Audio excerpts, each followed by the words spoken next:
Hello. Hello there, guys. You know what time it is. You know the time and the station. It's the Tammy and Wanda show. Brrr. Da da da da. I would tap, but you know, mics. Mics. Yeah. Mics are a thing here.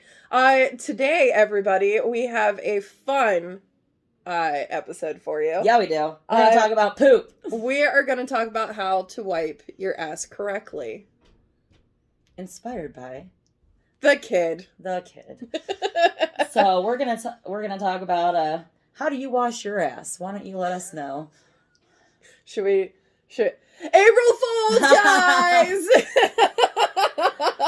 I mean, you can still tell us, but we don't really want to know. We don't want to know. It's your personal thing. How you wipe your butt, we don't care. No. Not today, anyway. Not today, Satan. But in fact, we are actually going to be talking about 10 things I hate about you. Yes. It's their, I'm going to forget. I believe 23rd anniversary. 23rd. I did look it up. It's 23rd. So, I feel really old that I was in high school when that movie came out. Oh, I remember having it on VHS. Oh, yeah. Yeah, it was and a big watching deal. it over and over and over. VHS was a thing, children. Be kind and rewind. Oh my gosh. Actually, so you guys don't know this, our dear sweet listeners, but the kid and I have been binge watching Doctor Who recently. Oh, yeah. And I promise this fits into your VHS watching of 10 Things I Hate About You, because we just watched an episode, I think late last week, early this week. I don't know. My days are running together, but it's been a tough week. It's been off, and everything's been strange and turned around. But that being said, there was an episode where these people, it takes place like the coronation weekend of Queen Elizabeth II, right after World War II in London, just to give you kind of a picture of where we are. And they have to defeat this thing that's living in a TV box, and it needs to go up a traditional broadcast tower. And as someone who works in the broadcast industry, it was kind of interesting for me personally. I bet you were geeking out. Oh, totally. And you'll never guess how he traps it. And it's not a spoiler, because this episode's literally like 8 years old. So there's no way. In a VHS tape. Actually, no. It's officially 15 years old this season. So that being said, it's a VHS tape. And he says, I created the VHS about 30 years too soon, but it'll trap her. And then his companion Rose says to him, and it's the 10th Doctor for those of you that are Whovians like me, she says, well, how do you get rid of the spirit now that it's on this VHS tape? And he goes, you just tape over it. And it was so funny, because that used to be like, that was how I lived. Tech. Yeah, you tape over everything. Like, yes, that is how I lived. It was so funny. As a child. Like realism.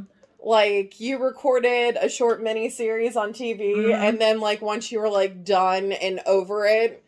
That's what your mom used to record her soap operas. You put that sucker in there, and have you ever had the ones where, like, you recorded over something, but it didn't go as long as what was recorded, so then, like, all you see is, like, diddly-doo, diddly-doo, diddly-doo, and then it's, like...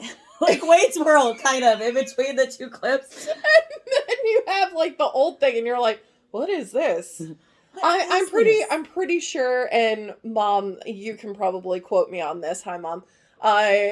There was a thing that my dad recorded over, and the thing that we watched was not long enough, and it like turned into a sex scene from an old movie. Oh no! So you're watching like the Care Bears or something, and then all of a sudden this sex scene comes up. Oh God.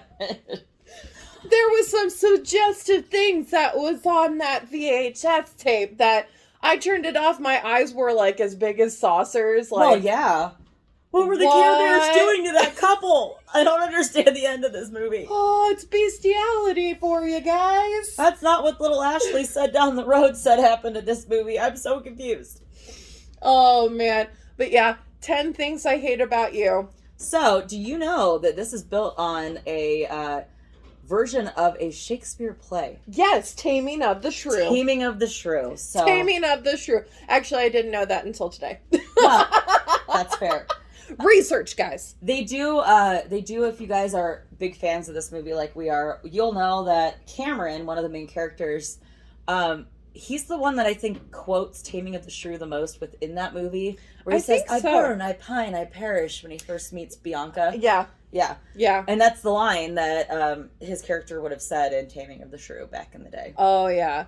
I actually found a insider article about 21 things you probably didn't know about 10 things I hate about you. Is it how much we all loved Heath Ledger in that movie as Patrick Verona? Because we did.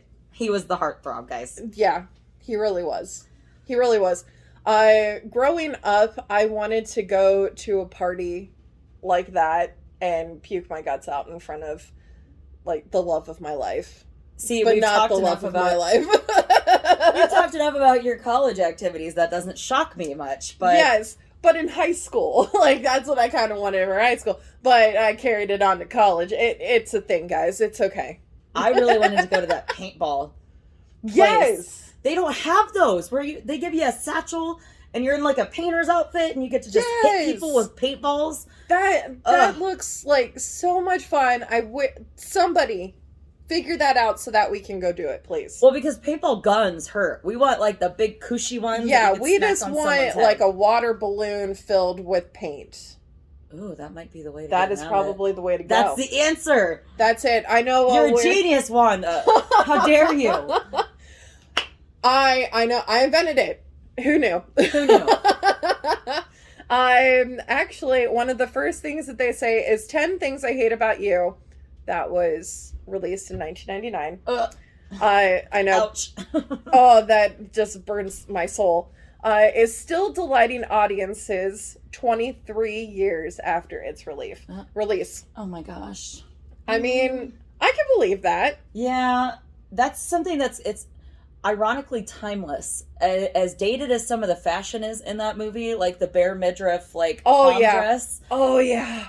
That Bianca wore, and I was like, oh god, it's the Britney Spears dress. Yes. Because, bare midriffs were cool because of her. Well, it was just like, and that, like, and of course, we've talked about this a lot on our podcast, about how the trends happen. And normally it happens when you, like, watch movies. I mean, I started wearing sports bras because I watched a Britney Spears music video. And was I'm it just like, oh my god. One More Time one where she's got that cute pink one on? Oh, yeah. Yes. Yeah. And I actually, like, got one, and I was like, yeah, I look like her. I mean, I was in better shape. We were much skinnier back in high school, both of us. I was in better shape, longer hair. Yeah, so everybody is. That's what they don't tell you when you're in high school, and you're like, I'm so fat. And you're like, not, because you're like a buck 20. I know. Like, I just want to go back to my, gross. like, my past self and be like, no. You just want to fucking backhand your old self. You're and just be like, shut up! My hand is really itchy right now. Some of us have to take blood cholesterol medicine now. Oh! But yeah, let's worry about that. Oh, you think losing weight now is hard? Wait till you're in your 30s. Wait till you're late 30s and you're almost 40 and you can't lose it unless you're like literally dying as you run. Constant fasting. This film actually launched Julia Stiles, Heath Ledger, Gabrielle Union, and Joseph Gordon-Levitt's careers. I don't think that's true, Insider. The last one. Oh. Because, well, you can make the argument that Gabrielle Union was popular because of... Bring It On. Bring It On. Yeah. In not this movie. It's cold in here. There must be Satoros in this atmosphere, which is wrong because it's actually clovers, by the way, for our 90s kids and 80s kids that like that movie. No, Joseph Gordon-Levitt I've been in love with low-key since I was like 9.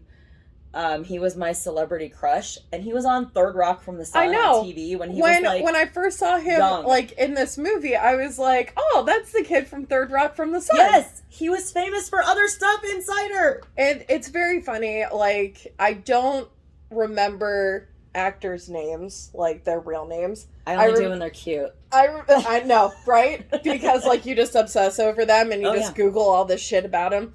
But I remember them for like a movie that I watched over and over and over with them in it. Right. And I'm just like, oh my God, that guy, he was Frodo. But I know who he Baggins. is. I know who he is. It's Elijah Wood. It's Elijah Wood. Let's see. And of course, we did talk about it's based on a classic film, or classic Shakespeare play, Taming of the Shrew. It's one of the good ones, because he writes a lot about, like, royalty and, like, people that actually lived, and he kind of I'm going to say that wrong. He basically makes them larger than they were in real life, like Julius Caesar, for example. But that one was good because it wasn't about them. And many of the names in the movie are based on Shakespeare and his works. Patrick Verona is actually Patricio Verona in the play, so they didn't really go too far for that one. My Verona. Of Verona. So, I'm sorry, that was wrong. Patricio of Verona was his name in the play. Let's see.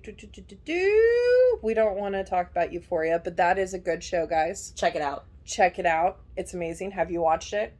I'm on like episode 2 because we've had a crazy week and I've been alone a lot, so I keep falling asleep when I'm trying to start stuff. It's okay. It's okay. It's not because it's not good. It's just it's been a long week. It has been. It's been a long week. But that is I love that series. Mind bending is what I understand from it. Where you watch it, absolutely. And you're just like, oh God, I'm glad I'm not insert character name here. Yeah. The movie helped launch the careers of young stars. We already talked about that. Yeah. Let's keep scrolling down. My favorite Allison Janney role ever, where she's the perverted, like, yes, vice principal or whatever. Or was she a counselor? I'm not really sure which. I think she was the counselor. No, she was the school principal. Oh, God. Miss Perky. Miss Perky was writing the sex novel of a lifetime. Yes, I remember that. I'm like, oh my God, if my principal did that, that would have been really weird. Another way to say engorged. The film premiered just months before The West Wing made Allison Janney a household name. And then we also love her from Mom. That TV show. She's also fantastic in everything. She also landed a role in I, Tonya. She was the mom of Tonya Harding. No way. Yeah, the girl that played Margot Robbie. Yeah, she played Tonya Harding. That's great casting. Yeah, they look a lot alike. Amazing. It was amazing. It was a good movie. It was a good movie. Check it out. I would never put them together on my own, but now that you say that, like, I, Tonya, twins. I, Tonya, fantastic movie. According to the film's casting director, quite a few famous actors were considered for the leading roles. Uh-oh, who were they? Oh, so they were thinking about casting Kate Hudson, Josh Hartnett, and Katie Holmes. Ew, Katie Holmes would have been a terrible choice in this movie. Honestly, I think this movie probably would have sunk. It would have tanked, 100%. It would have been as deep as all Titanic. 3 of them in, like, oh yeah. They're in their own, like, right? So, you know, like... I mean, she kind of did 10 Things I Hate About You. 10 Ways I... How to Lose a Guy in 10 Days. As Andy. So there you go. You killed my plan. It's our love plan. It's our love plan. Yeah, she did kind of... I mean, Kate Hudson came out on her own and did wonderful things with her own career, as did Katie Holmes, but... I love Josh Hartnett, but now it's like I try to like figure out like what character he would have played. Would he have been Heath Ledger's character? Ooh. Oh, God, probably. But he was always, like, the bad guy. Like, in everything that he did. Everything that I watched with him, he was always, like, the cowboy love interest or the farm boy love interest. Yeah. In all those rom-com movies. See, I always think of him as the drug-dealing kid from The Faculty. Oh, yeah. There he had that, like, was it cocaine or some kind of, like, pretty speed? much after being, like, the farmer boy love interest, he just had to, like, stretch his wings and do something else. And fly into being a drug dealer in high school. Casting the perfect male lead was a challenge for the director. Interesting. Yeah. I guess, let's see. He needed to be masculine without trying to be masculine. He needed to be smart. He needed to be removed. He needed to be unbelievably charming, said the director. A complicated role. I mean, that is some big shoes to fill. And he filled them and then some, I would say. I would have to say so, because this film made me want to have a Heath Ledger. Yeah. For life. 100%. Well, because he was like unassumedly charming. Like, he didn't know he was that charming, but he kind of did, though. So he was like kind of a dick, but he like wasn't, you know, if that makes any sense. And God, I love the spoof movie for 10 Things I Hate About You. Janie's got a gun. Janie's got a gun. Everybody run. You need... Girl, young lady, where's the gun? I don't have a gun. I never had the gun. Oh my God. What was that movie called? Jesus Christ. Not another teen movie. Not another teen movie. Because it's how Chris Evans got famous before he was Captain America. With his whipped cream bikini and the cherries. I thought that you would like to have a sundae. I don't like those. Maybe a banana split. I don't like those either. That's like the best movie. It's basically a scary movie that makes fun of Scream, but for like teen movies that we all love. Yeah, it makes fun of all the rom-com teen movies. It is hilarious. I highly recommend that one. I recommend it too. It's so campy. It is the best. There's even some like Cruel Intentions and the Craft moments in it. Like, ugh. I want to shit on your chest. What? What? Billy, if you get one more concussion, you may die. No. I don't care. I don't care. Have a pig at your school. You know, and we always talk about Disney giving us unrealistic male expectations for life, but I think late 90s, early 2000s teen movies did that for us, not Disney. Like A Walk to Remember. That made me want to have, like, the best love of my life. She's All That. You want some guy looking at you like Freddie Prinze Jr.? Like, there were times where I'd, like, go to school and I would just be like, I need to look like the artist that's struggling. Struggling, and then I, like, look around and I'm like, will one of these guys, like, save me and take me to the prom? Make me the popular wallflower. Make me the popular girl. Please. Yeah, that never happened. That never happened, guys. You guys. Totally. God knew what he was doing with that one. I'm telling you. Like 10 Things I Hate About You. Like, you're just like, oh my God. Like, move over, John Travolta. Hello, Heath Ledger. Yeah. Stiles said she was desperate to land the role of Kate Stratford. I'm trying to remember what she was in Taming of the Shrew, you guys. I'm just saying it to myself over and over again. I know, she's just like, I'm like, did I say it wrong? It's Katarina something in Taming of the Shrew. I'm the Shakespeare person. I should know this. Anyway, continue, please. It was so refreshing to see a teenage girl who was so feisty, she told the publication. I thought that the writers had a healthy dose of cynicism with their humor that you don't always find with teen romantic comedies. And actually, I was very impressed with the way that they made Kate. She was very, like, you wanted to be her. You wanted to be the person that didn't expect to be in a relationship in high school. She was refreshing compared to all the other teen movies that we watched. I mean, all the shy, artistic, my mom died. Yeah, she was like, fuck you guys. And the beginning scene of that movie kills me every time I watch it, where she's in that, like, old beater car. Oh, yeah. And these girls are in this, like, Jeep, and they're all wearing, like, Britney Spears, like, colors, and they're all like, oh my God. And they're listening to, like, some boy band. And then she turns up, you know, this, like, rock, hate, indie music that's like, I'm a reputation. And she just looks at him like, fuck you. And that's just her whole character. It was great. And that was, like, a persona that, like, you never saw. Like, you were trying to be that girl that was in, like, a bubblegum world at the time. This girl was the villain in the other movies. She's the heroine in this one. Yeah. Which is so mind-blowing. Awesome. Another thing, but Stiles later compared seeing herself in 10 Things I Hate About You to watching a slightly uncomfortable home video. Oh, no. She must be more similar to the character than she let on initially. Yeah, I would imagine. I would assume so. And she said in a 2015 interview, I'm so grateful to have been in that movie. It was my first big break and such a fun part. I have so many good memories from filming, but I don't really like to watch it back. I mean, we both act. We don't like watching ourselves back much either. Like we post this stuff on YouTube, and of course our listeners out there, we also record it, so we have our own YouTube channel. But sometimes I don't like to watch myself back, and like I'll turn it on our YouTube channel and like listen to it so that we can like take notes for things we can go over again. Yeah. But I can't. I pick apart everything. Like I know I'm picking at my thumbnail right now for those of you that are watching.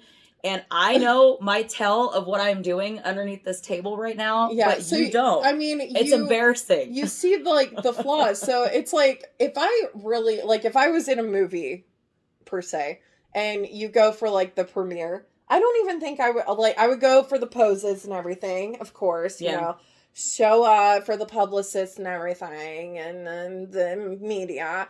But I don't think I would watch myself, because I'd be like, oh my God, I don't know why I chose to do that. Why didn't I play it like this instead? I could have played it so much better in this part. Yep.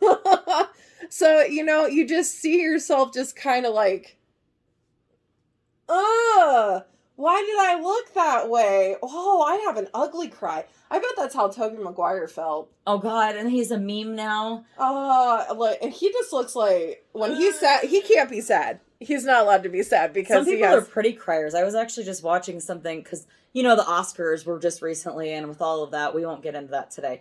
And I don't even want to talk about it because it's been inundating social media, so we're not even going to go over it. What I will say, though, is they were talking about kind of big moments in Oscars history kind of came up as a result. Oh, the slap her around the world. Listen, guys, if you guys have been under a rock, you won't know what we mean, but everybody else does. You won't know what we mean, you know. It's pretty much paper did beat rock. Mm-hmm. Or no. Yeah. Yeah. Yeah. I'm going to tell rock finally beat paper. I don't know. They were talking about Halle Berry winning. The first black woman ever to win an Oscar for the leading role in a film. We're old enough to remember when that actually happened live. Absolutely. But they showed a clip of it, and she's a gorgeous crier. Like, she looks the same, and it's just tears are coming down, and I'm like, I kind of hate her a little bit because, like, she's still beautiful. I'm an ugly crier. Like, I know, like, when I drive and stuff, if I'm, like, having a really frustrating day and I just need to cry, I'll put on a song, and normally I can focus and not cry a lot, but then I'll look up in the mirror and I'm like, oh my God, I'm such an ugly crier. Is that what I look like? Is that what I really look like? What did that guy with that light think about what I look like doing this? No wonder he looked at me weird. I thought maybe he just wanted my number. I don't know. Maybe he did. Maybe crying's his thing. He's like, I love that ugly cry she's giving right now. Ugly criers are the best. Another thing, Ledger thought that he tanked his audition. Oh, there's no way. We've been to a lot of auditions ourselves. It's the ones you think you tanked, the ones are the ones that like you get your dream role out of. Yeah. So that's pretty insane. And he was one of the best things about that film, so it's crazy to think of anyone else playing that character. I know. It's very funny, like, when I talk to directors who have done shows, and of course, you directed one show that I was in, but there was one director, and I went in and auditioned, and I was very nervous, because it's been about a year, you know, since being back on stage. Yeah. You know? Like, but doing the part that he asked me to do, immediately, he stopped doing auditions after my audition. Yeah. And I didn't realize that. And I'm just like, oh man, I really hope that I get a call. Like, I thought that I was funny enough, but maybe I was too funny. Or, you know, maybe I wasn't, like, did I sing right? Did I have the right notes? Did I have the right key? And did I look at him like he had 3 heads? You know, what was it? No, he was like, after you were done with yours, like, I stopped, casted, circled my name, he was done. Well, you know, when you know, which it sounds like. He knew. He knew. Let's see. Gordon-Levitt said he wasn't interested in doing the film at first, but that he ended up having a blast on set. And the surviving cast members, since we lost dear sweet Heath Ledger recently. I know, R.I.P. It feels recently, but it was probably like 15 years ago. I know. I think I was in my second year of college, and I was learning how to tie a tie because I was serving, and that's when I found out. Yeah. And that's like, now I hate tying ties. Well, the cast gets together, from what I understand, a couple times a year, and they're still very close, the surviving members. So that's 23 years of friendship as a result of a film. That's neat. That's awesome. I mean, our friendship has lasted, and we were in a show together, and we didn't know each other. That's how it happens, guys. That's how it happens. You're in the trenches acting, and you find your people in those moments. You just find how crazy both of you guys are, and you're just like, oh, match made in heaven. Here it is. Gordon-Levitt auditioned for Michael and Cameron, and he wasn't very excited about his role at first. Well, now I'm just getting grumpy because I hate people who are like that. Yeah. That's my pet peeve. That is one of my pet peeves. Be grateful for any role you get, God damn it. Yes. That's my thing. Like, I know that you have a desired role. And one of my tips for any of you guys out there who would love to audition for anything, I always go in with a clean slate. Like, yeah, I've got a desired role, but I'm not going to put it on. And I know that you have to put it on, but I always put on my casting, like any female role. Or willing to take anything, really. But, like, don't go in there expecting to get that role.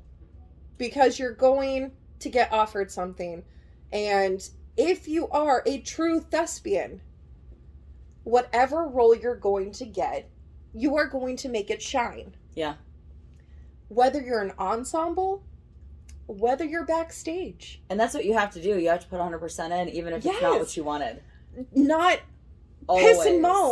Piss and moan that you did not get a lead role. We've worked with people, both of us, and sometimes at the same time, with that, well, I should have, because I am so much more talented than so-and-so. And you're like, so you're setting yourself up for a bad experience. Oh, yeah. You're basically going to be bullying the person that did get your dream role. And everybody on the cast is never want to get, oh my gosh, I can talk. Are never going to work with you ever again because you were such a dickhead that whole time. Why would they? Yeah, like, that is just something that drives me insane. So reading this kind of makes me, like, irritated. Although he's a pretty awesome dude. He has his own like social media, and he's very like, you know, green energy and super into the environment. So, you know, he can't be all that bad. Yeah. Like, it could have been just because he was young. Oh, I'm sure. Inexperienced does that. Yeah. So, you know, you take some, you win some. Yeah. But my thing is, go in with a clean slate. Don't expect this next to get the perfect. Girl, I'm going to be annoyed. I'm triggered already. I already read it before you even say it to our dear sweet listeners. I got an opinion. Union said when she first met Ledger, she thought he was such a man. Okay, first of all, Gabrielle Union is a fucking hot mess, okay?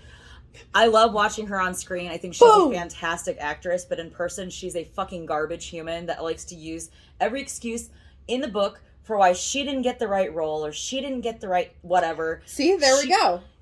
I cannot stand it. And then she wants to blame everybody else that her husband likes to fuck around with other people because he's a basketball star and he likes to cheat on her. Poor me. I just, oh, God. She grates me the wrong way, but I love watching her in movies. I don't know how do you explain that? Like, I'm not a fan, but I kind of am. And she was great in this as the mean girl. Yeah. Best friend, you know? I don't know. It's just one of those people that you know are, like, never going to change. She's got to be a bitch in real life. I guess that's the vibe I get from her, is, like, everything is someone else's fault. I wanted crystal water, not tap water. If you were listening to me, I wanted a Cobb salad. Not a chef salad. And you're like, just eat the fucking salad. Like, you'll survive. Okay, so Union said in an interview, he told me and anyone else who was over 21 to go meet him up at the top of the bar. At the top of the hotel, at this bar. Okay.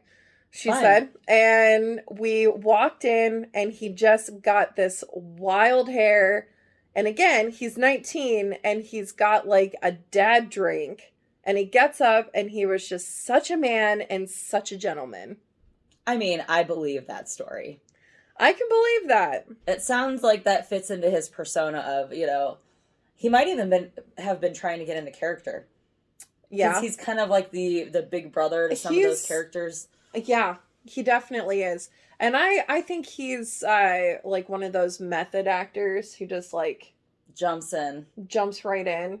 I think that ultimately is what killed him, is because he's a method actor playing the Joker. And yeah, I think that really messed with him. That was a role that really messed with his mind. I mean, if you're a method actor and trying to play somebody that's that much of a psychopath, because I am a huge Harley Quinn fan, so I'm a big aficionado of the Joker persona. Oh, yeah. He loves to play with people's brains so much that you have to figure out, who would you have to become to play that if you're a method actor? Oh, that's a dark place to go. That's a rabbit hole that I don't think I could go bless down that. their hearts. I mean, Christian Bale, he dropped for Machinist. Mm-hmm. He dropped to like 120 pounds. Oh, he looked sick. I remember that. Oh my God. Because, of course, at the time, I really loved Christian Bale. I don't like some of his actions that he's done. You know. You don't have to like the person. You can still love their movies. I just have such a problem when people like yell at people on set or on stage. Ugh, because fucking egotistical assholes. Yeah. I'm so triggered right now. Right? I am so triggered. I have this thing where I'm just going to be real honest with you guys and just throw it out there. Throw it out. Just throw it out there. If you ever work with me on stage, in the green room, I have a specific spot. And we've been through this before. We both have this in common, you guys. This is one of the reasons we get along. We have our specific spot where we put all of our stuff. It's set up every day the same way. That's how you leave it some nights. If it's like a if you're going to be returning to the green room, that is your spot. That is where the makeup is in one spot and you got all your props in another. Yeah. You zen before you get on stage. This is where your feng shui happens. And it's got to be neat and tidy so that you can, between scenes, you know. But if someone invades that space, it kind of sets you off kilter a little bit. It does. A little, a lot, whatever, you know. It's cool. But of course, you take it with a grain of salt, but it's a part of your system. If it's a huge green room, I don't care if you're sitting in my chair. I'll just grab my shit and go to the thing and just don't touch my stuff, okay? I will just be back in that same spot tomorrow. Just remember that. But if it's a small green room, get out of my space, man. And of course, with that being said, being very vocal and just causing a huge rift right before showtime. That it just puts a whole persona and it puts the whole show in. It's not fun anymore for the rest of us. That's the key. And I feel like that would be the same way for movies as well, because if you just know. If I did this professionally, I would have a fucking list of people like Christian Bale I wouldn't want to work with because they scream at people. Nope. And like Tom Cruise, he did that too. Dude, don't even get me started on Tom Cruise. We should do an entire fucking episode on why I'm so mad at just his name. I can't even. The reasons why Tammy hates Tom Cruise. Part 1, 2, and 3. I could do that. I could do that. We are going to do that. There's going to be mini-sodes here. Episodes. I smell a season 2 opener. So, but back to our wonderful movie at hand here. Ledger had a specific vision in mind for Patrick's musical number. Oh, I love that number. I know, right? It melts me. Let's see. Is it sad? I can hear it in my head and I'm getting all flushed. Those of you watching can see it. I'm literally blushing just a little. He was so specific about what he wanted to wear. It had to be this certain type of black shirt or dark shirt with a precise fit. Oddly, it's kind of a nondescript ensemble when you actually watch the movie. But seeing him architect the costume as part of his preparation was so impressive, especially because he was only 19. So him taking a lot of, like... ownership over that role. Yeah. We both do that, though. We completely dive into the character and kind of add some things that the director didn't expect. You know, like, when you change something just enough, and they're just like, keep it. You're the best out of the two of us at that, because I dive in, but you're like, why don't we read this a different way? Like, there were many a times where I'm just like, can we try it this way? And it usually worked, which is pretty fantastic. I know, it worked for our breaking protocol. Yeah. For that one scene that we just had a hard time blocking. Yeah. It was, yeah. We just came up with something and it worked. I'm like, let's do this. Try this. The movie was shot at a real high school in Tacoma, Washington. And it looks like a castle. So as a, regiophile or whatever you want to call me, the person that really likes, royal figures in history, I am so attracted to, like, castle architecture that high school, I always wanted to go to a castle high school. And then they have the band on the top at the end, and they're singing at the top of the castle. Ugh. Oh, that was so beautiful. Jealous. Styles' tears in her emotional poem reading scene was unintentional and only took one take. Oh my God. One take, guys. I watch this movie, you guys, probably once a year for 23 years. Probably more than that when it first came out, I would imagine. Oh, yeah. I'm going to tell you, I cry every time. Being part of an empath, watching her start to tear up, and all of us who've ever been through a bad breakup, you immediately go back to that feeling in that moment with her, and it's therapeutic to cry with her, but oh my God, one take. Yeah, but one take, that is pretty insane. It's an impressive move. That is very impressive, especially with this being one of her, like, first, like, really important roles. And she doesn't get made fun of this for this role as much as she does the Save the Last Dance role. I don't know how we liked that movie. I don't know either. I rewatched recently and thought, what in the fuck is she doing? I like watched the audition dance, and that's the part. The rest of the movie's fine, okay? She goes to the club. I'm just and like, Kerry Washington, or that's her name, right? I think so. In real life. That's like one of her first roles before she became Olivia Pope. Like, this is like her coming out party. And she's at this club, this very ethnic club. It's just... She's not dancing better than those black girls. What in the fuck were they trying to say? There's no way. She's not got that rhythm. Yeah.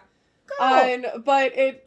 Like, just seeing her, like, go through, like, the phases of dancing, like, I don't want to be a ballerina dancer anymore. I'm gonna do R&B, but a chair. What? But is this Flash dance? What the fuck are we watching? And then it's like that, like, I didn't like the outfit that they chose for her. The creepy eye contact with the judges with this move. And I'm like, can we not stare at the judges? That's creepy. As someone who's had to judge stuff like that, no. No. It's fine to look at us, but, like, if you're doing a monologue, don't stare. If you're doing a dance contest, don't, like, fucking stare at me the whole time. You can look at me every once in a while or whatever, but, like, staring, ugh. The real life band Letters to Cleo made several appearances in the film, and of course, yes, they did. Oh, they were so good too. They were. I love that soundtrack. The crew apparently didn't have permission from Disney to shoot the final scene. Oops. Pissed off the mouse. Ooh. Huh, nobody pisses off the mouse. Huh? I'm sure they got over it when they realized how huge that movie was. Goofy, get him down. I'm gonna hook somebody up. I can't. I'm gonna hook. I'm gonna hook them up. That's right. That's why you're my number one guy, huh? We didn't even have any drinks out before this show today. We did not, guys. But for future reference, we are planning on doing a drunken episode. Drunk Party Hour. We should call it Party Hour with Tammy and Wanda. That'll be the name of the episode. That's right, guys. Be prepared for that. It is going to be insane. We may do some lives during that. It's going to be fun. Who knows what's going to happen? The movie became an advertisement for some of the best date spots in Seattle. I have been on a paddle boat where they paddle boated. My aunt lives out there. So we've been to that area where they have the paddle boats and everything. Wow, that's awesome. And that is it for the 21 things that you didn't know about 10 things I hate about you. Now, I'm going to tell you, you guys, there are some things I say to the boy from this movie still. He'll be like, but Mom, it's just a fill in the blank here. And I'll be like, and hell is just a sauna. And he keeps looking at me funny. Yes. And then I start laughing and he's like, it's not funny. And I was like, but it's the funniest. That's where Tammy and I really connect, because we just spout out movie quotes for no reason at all.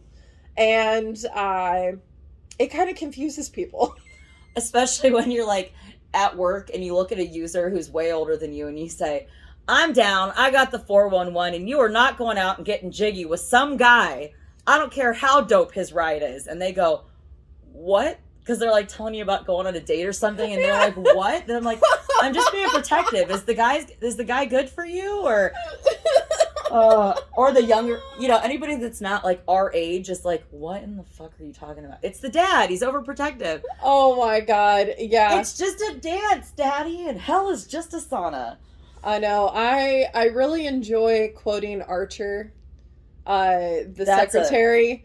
The secretary, when she's like, you're not my supervisor.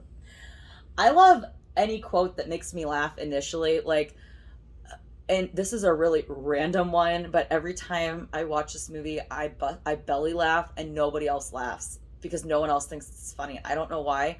Michael, the little nerdy best friend of Cameron in 10 Things I Hate About You, he's trying to hit on one of the popular girls, and he's like, yeah, I'm going to get a car. I think I'm going to go with the Toyota. It's a Tercel. That's a Toyota. And he's like so earnestly nerdy, and he thinks that's going to impress her. And it just makes me laugh because she's like, what the fuck is a Tercel?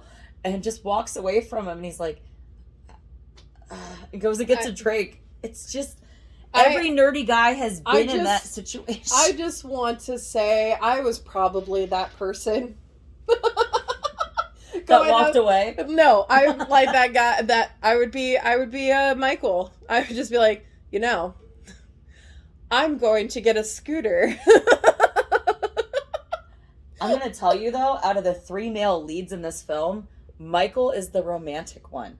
For those of you that love like really romantic men that go up above and beyond for you, this guy dressed as William Shakespeare, bought the girl he was interested in a Shakespearean time period prom dress, and then wrote her a poem in iambic pentameter on old style paper with a fountain pen to make it look like it was from Shakespeare's era, and then called himself William Shakespeare, and then let her call him that because she had a weird obsession with Shakespeare, which was the tie-in for Taming of the Shrew, I think. That is all that we want, guys. A guy that will buy me a pretty dress and take me to a dance and tell me that he loves me. And just buy me a dress and call me pretty. Yes. We love it. Although, I'm going to tell you too, I have so many favorite moments in this movie. All the times Patrick is mean a little bit to Cameron to keep his tough guy persona makes me laugh when he drills into that French book. It's a French book. And he's just like, hits it, and he just makes eye contact the whole time, and he's just drilling into the book, and it almost gets him. And you're like, this guy's scary as fuck. And then he's all of a sudden very cute. Or when he's literally like stabbing the frog. And of course, I love doing dissections. So up your alley. Yeah. We're learning lots of things about Wanda tonight. Tonight is opening of Wanda. In high school, I really enjoyed doing dissections. I didn't, but I don't like slimy things, so it wasn't really what we were doing that bothered me. It was just the way that it felt. I get that. Yeah. But it's just very I was interested on how it was built inside, so like that part was great. Having to touch it. My senior year, I had to dissect a cat. Ew. Yeah. I'm pretty sure mine was ran over. Oh no.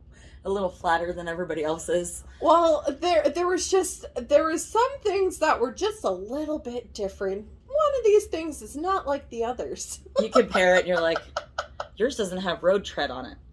Why does mine have road tread? Like, I want to say, and like, I assumed this, I was like, you know what? I think that this cat was hit, but survived, and then got euthanized because there was no hope for it. No wonder it was a dissection animal. Right?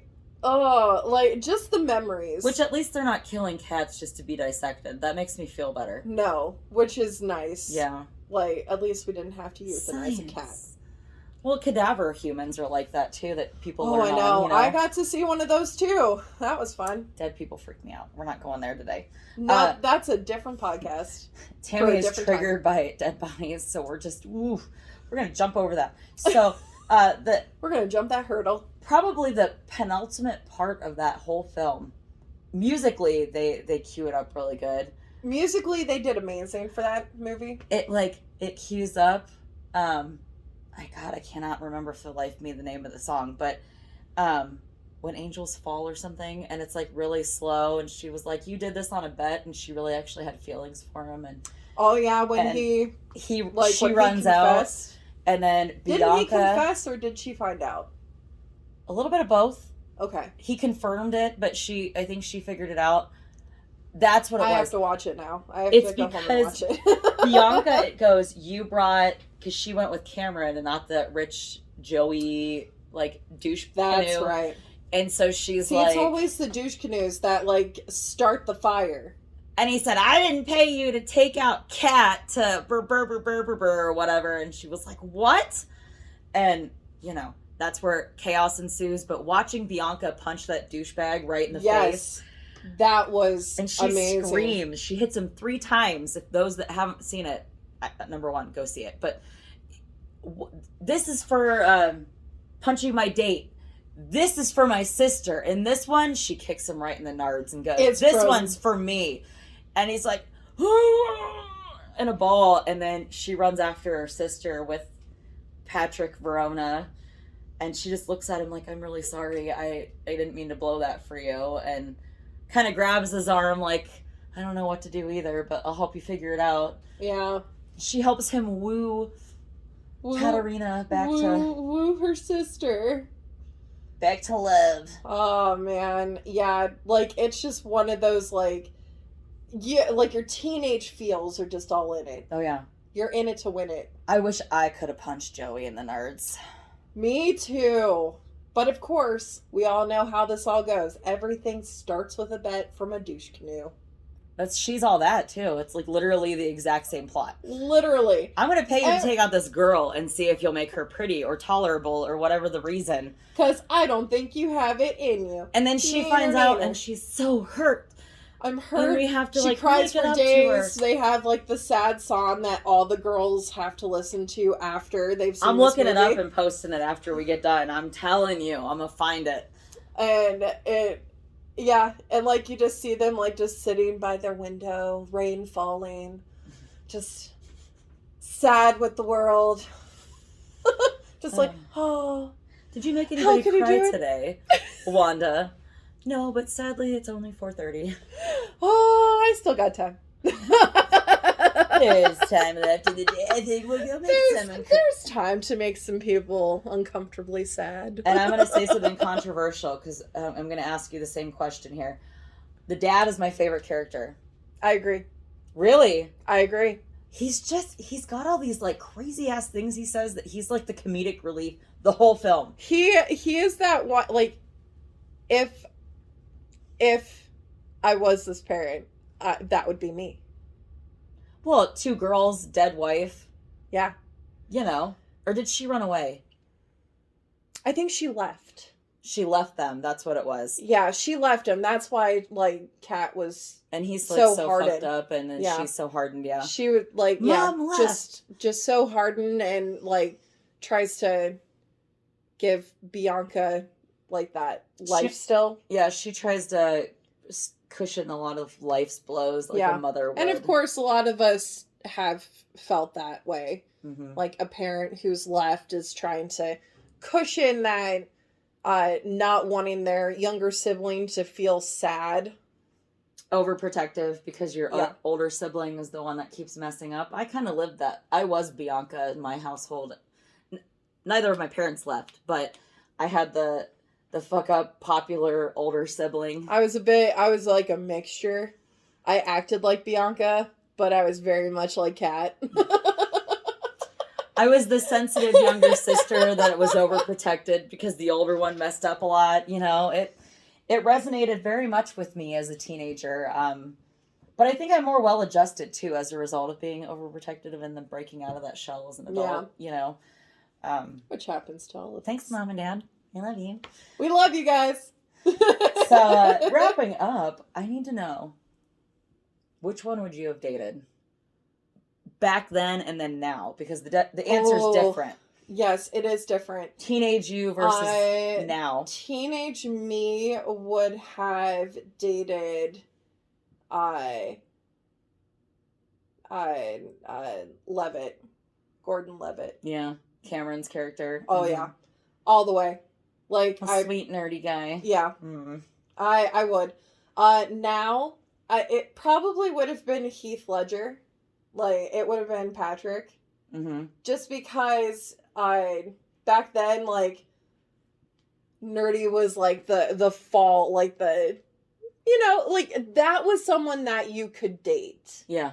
You knew that you would be able to, like, not get Patrick. Like, he was unattainable. Right. You know? The nerds were attainable. Yes. Right. So now it probably would be Heath Ledger because I see him in a different light. Like, I don't see him as a bad boy, but more of like a misunderstood. I'm sure he loved comic books. He was the most adult teenager in that film. So you but go, well, it's like he seemed like a guy that, like, if you landed him, he would take care of you forever. Very well adjusted. Yes. Compared to some of the others. I'm going to tell you, I was very, very superficial and vain as a teenager, and I'm embarrassed to say that. Looking back, I can say it because, you know, with time comes clarity. But I would have tried to go after Joey in high school. Really? I always had a thing for, like, the douchey, like, sporty, I'm so pretty types. I don't know why. I really don't. Because a lot of mine were, I dated a lot of jocks. Like, that was kind of my so type. it was like the pretty boys. And then I got older and smarter. And not that there's anything wrong with jocks. Some of them are very sweet. Yes. But, and we're not dissing pretty men or anything here by saying this, but I traded, like, my tastes completely as an adult. Like, I went from pretty, like, and buff guys that really were into their physique for the nerdy Cameron type. It's weird. I had that phase. Like, I really liked being around, like, the nerdy theater guys. Mm-hmm. So I spent more time with them. And then in college, it was more of the pretty boys. Oh, yeah. And we all have a pretty boy phase. Dated a few pretty boys. And now I'm just... I'm back to, like, nerdy and want to take care of me kind of thing. Well, when you get older, you see, okay, well, they're smart. They have a job. They're capable. Absolutely. They want to help me, you know, pay bills and take care of things. They actually listen when I have a story about something. Yes. Do you know what I mean? They're not like, yeah, I'm listening, babe. Do you think I could get this up another inch? Shut the fuck up. Can we just have a conversation about a book once? Can we just have a conversation about the Batman? No, I got lucky. Both marriages, I had stuff in common. You know, my current one and my last one with the persons, no matter what type they were intelligent enough to hold a conversation. I don't think I could have ever dated someone that was so vapid that they couldn't have conversation. You know what I mean? Those are the tough ones. Yeah. I was in one of those. God, I would be so infuriated. I was in one of those. I can't. Hold on. If I could turn back time, guys. Your share move. Yep. He not once ever paid attention to me. I had to pay attention to everything that he did. Dote on him left and right, hand and foot, everything like that. Actually, I dated 2 of those. I dated a rich boy that was very much like that. It was 3 weeks, and I was like, nope, don't like this. And literally, like, it was one of my, like, first college boyfriends, and I was like, listen, I listen to everything that you say, but you will never listen to anything that I say. Like, but your opinions are every bit as valid as his. Yeah. So I'm like, something's got to change. And he's like, oh, I'll change. And he changed for like a week. That's how it works. And then like... Yes. And then it went right back to ground zero again. I was like, I give up. Nope. I can't do this anymore. The rich kid I dated was real pretty. Real pretty. And he was real smart, but he was like very into himself and his own reflection. And, you know, he was... So he was like Narcissus.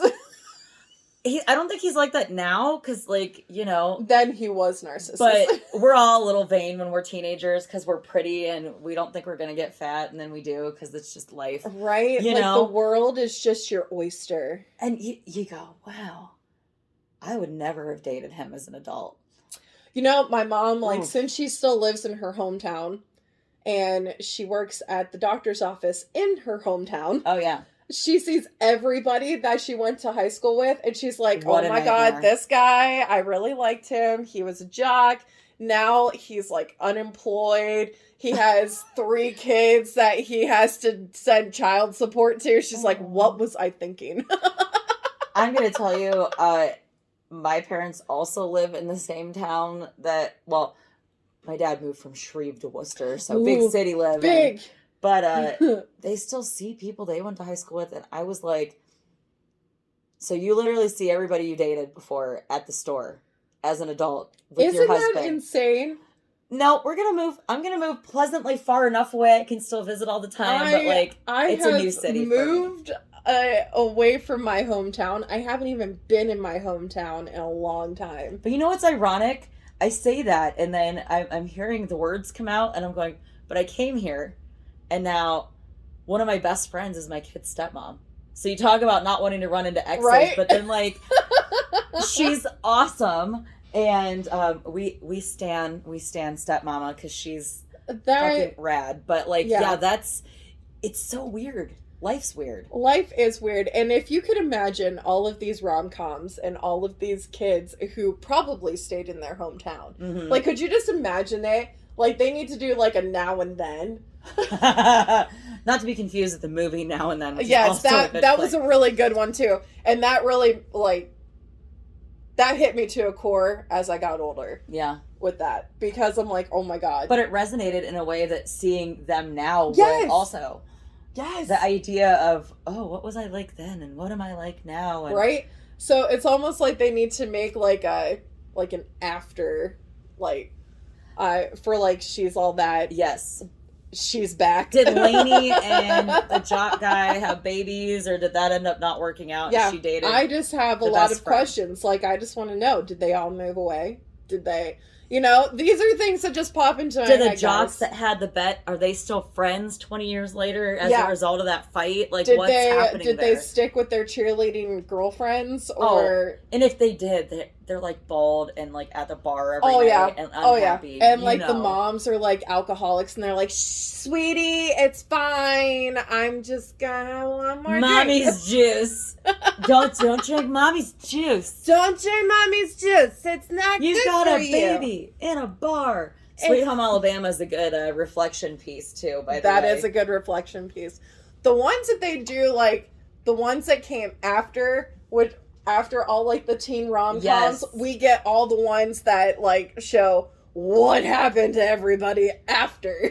Well, we even really like Legally Blonde for that matter, because it shows she's like this vapid college popular girl, and then by the end of the third one, she's like planning on running for president. Like, how fucking rad is that? Like, she's like this popular weird, like, oh, like, it's all about for sororities and fraternities and, like, you know, being cute. It's crazy where your and now she wants to, you know, be this badass bitch lawyer that, like, makes a difference.